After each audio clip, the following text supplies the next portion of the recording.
जय Shriram Biren touch 939 YouTube channel को आपण मानक स्वागत जनाऊँगी। आज आम यही वीडियो माध्यम आलोचना करवा अंकरांति विषय।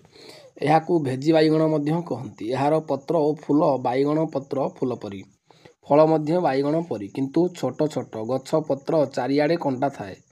यह दुई प्रकार थाए, चकड़ा एवं डेंगा। उभय औषध गुणयुक्त।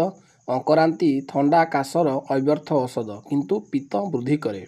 तेणु पित्त प्रकृति विशिष्ट लोक यह खाइबा निषेध।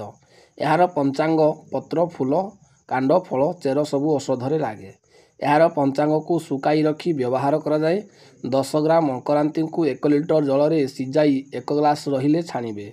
प्रति कप रे 1 चामच महु मिसाई दिन को 3 थर खाइले जर काश सबू भल हो जाए।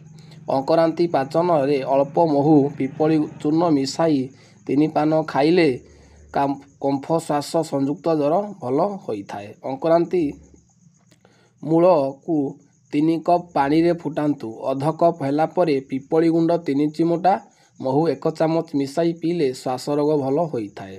अंकरांति रस 2 चामच और गुआ घी 1 चामच गरम करी दिन को थरे सेवन कले स्वर भल होता है। अंकरांति मूल एवं अंकरांतिर छाली 5 ग्राम लेखाएं गाई क्षीर रे बाटी सकाळू पीबे एवं ता साथी रे राति रे 1 मुठा कुळुथ बतुराई परदिन सकाळे पीले पेटरे स्टोन मध्य भल होता है।